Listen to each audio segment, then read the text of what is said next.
National geographic की team पहली बार एक सुदूर द्वीप पर डॉक्यूमेंट्री बनाने जा रही थी। एक ऐसी जगह जहां से कोई भी जिंदा वापस नहीं आता। जब वे इस द्वीप के घने जंगल के करीब आए, उन्होंने कुछ अजीब से सामना किया। नंगी इस त्वचा। हमले में जहाज पर तीर चलाने वाले लोगों ने निदेशक को घायल कर दिया और उन्हें पीछे हटना पड़ा। ये दूर दराज का द्वीप अलग थलग बना रहा। अधिकांशतः हमारी उन्नत प्रौद्योगिकी को चुनौती देते हुए इसे खोजा गया है। यह अभी भी एक रहस्य है। वह कौन सा द्वीप है और क्यों किसी ने भी उस पर कदम नहीं रखा? पूर्व में भारत का अंत। लगभग 1400 किलोमीटर दूर आपको अंडमान द्वीप मिलेंगे, जो भारतीय क्षेत्र का एक अभिन्न अंग है, और यहाँ अनेक छोटे और बड़े गांव हैं। अंडमान द्वीपों में सबसे अधिक जनसंख्या वाला शहर पोर्ट ब्लेयर है, जिसमें एक हवाई अड्डा है जो अंडमान द्वीपों और शेष विश्व के बीच एक महत्वपूर्ण कनेक्शन के रूप में काम करता है। दुनिया भर से जहाज यहाँ रोजाना लंगर डालते हैं। फिर भी, हालांकि इस शहर से केवल 50 किलोमीटर दूर एक द्वीप है जो एक अलग सभ्यता का निवास स्थान है। इस द्वीप को नॉर्थ सेंटिनल आइलैंड के नाम से जाना जाता है। यह एक रहस्य में लिपटा है, उपग्रहों और ड्रोन द्वारा पता लगाने से बचता है।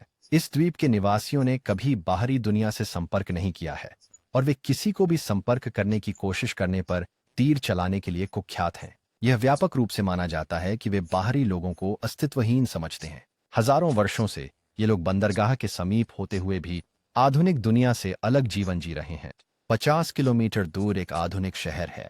उत्तर सेंटिनल द्वीपों का इतिहास 26,000 वर्ष पूर्व का है, जब समुद्र का स्तर काफी नीचा था और यह क्षेत्र एशियाई महाद्वीप का हिस्सा था। समय के साथ समुद्र के स्तर में वृद्धि से द्वीप मुख्य भूमि से अलग हो गए।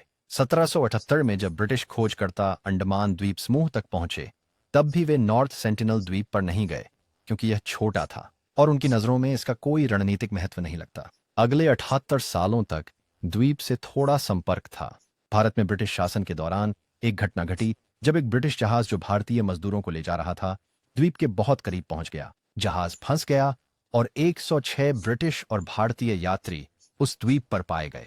शुरुआत में उन्होंने सोचा था कि द्वीपवासी मित्रवत हैं, लेकिन जब उन पर तीरों से हमला किया गया तो स्थिति शत्रुतापूर्ण हो गई। कई लोगों की मृत्यु हो गई और बचे हुए लोगों को अंततः रॉयल नेवी द्वारा बचाया गया। इस प्रारंभिक संपर्क ने खूनी संघर्ष का रूप ले लिया और अगले 13 वर्षों तक कोई भी द्वीप पर वापस जाने की हिम्मत नहीं कर पाया। 1880 में एक ब्रिटिश प्रशासक जिसका नाम मॉरिस विडाल पोर्टमैन था, ने नॉर्थ सेंटिनल द्वीप के निवासियों से संपर्क स्थापित करने का साहसिक कदम उठाया। उसका मिशन कुछ द्वीपवासियों का अपहरण करके उन्हें अंडमान द्वीप समूह में वापस लाना था। मॉरिस ने संपर्क साधने में कामयाबी हासिल की और यहां तक कि एक परिवार को उस द्वीप से अपहरित भी कर लिया। उनका इरादा उन्हें देखभाल प्रदान करने का था और फिर एक सकारात्मक संदेश के साथ वापस लौटाने का। दुर्भाग्यवश बाहरी दुनिया से बीमारी तेजी से परिवार तक पहुंच गई, जिससे उनकी मृत्यु हो गई।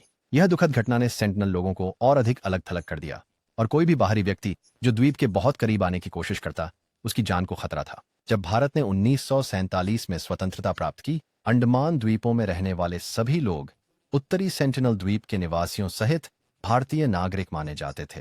हालांकि सेंटिनल लोगों को इसकी कोई जानकारी नहीं थी। 1967 में भारतीय सरकार ने सेंटिनेलीज लोगों से शांतिपूर्ण संपर्क स्थापित करने का निर्णय लिया। मानव शास्त्री तियान पंडित संपर्क स्थापित करने के कई प्रयास किए, लेकिन अपने मिशन में सफल नहीं हुआ। 1976 में नेशनल जियोग्राफिक टीम ने द्वीप पर एक वृत्तचित्र बनाने की कोशिश की, पर उनकी कोशिशें द्वीपवासियों की शत्रुता का सामना करनी पड़ी। उन पर तीर चलाए गए और उनका वृत्तचित्र रद्द करना पड़ा।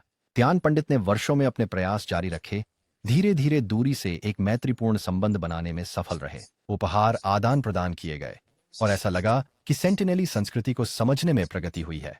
हालांकि 1981 में एक दुखद घटना घटी जब एक भारतीय मालवाहक जहाज दुर्घटनाग्रस्त होकर इस द्वीप पर पहुंच गया। इसका सामना हिंसा से हुआ और चालक दल के सदस्य मारे गए। यह द्वीपवासियों की पृथक रहने की इच्छा को और अधिक मजबूत करता है। नॉर्थ सेंटिनल द्वीप पर बाहरी लोगों द्वारा तियान पंडित और उनके प्रयासों सहित संपर्क करने के किसी भी प्रयास का शत्रुता के साथ सामना किया गया है। 2006 में द्वीप पर अनजाने में पहुंचे 2 मछुआरों को द्वीपवासियों ने मार डाला। 2018 में एक अमेरिकी नामक जॉन एलन भी अपनी जान गंवा बैठे जब उन्होंने सेंटिनलीज लोगों से संपर्क साधने का प्रयास किया, जिसका उद्देश्य ईसाईयत फैलाना था। जिन्होंने द्वीप पर अपना अंत पाया, उनके शरीर को वापस लाना संभव नहीं है। भारतीय सरकार ने तब से द्वीप के पास जाने पर प्रतिबंध लगा दिया है। सेंटिनलीज लोग पृथक रहने के लिए दृढ़ संकल्पित हैं और बाहरी दुनिया के साथ कोई भी संपर्क निषिद्ध बना हुआ है। नॉर्थ सेंटिनल द्वीप के रहस्य अभी भी बने हुए हैं और प्रौद्योगिकी के विकास के बावजूद छोटा पृथक द्वीप अपनी ही एक दुनिया बना हुआ है।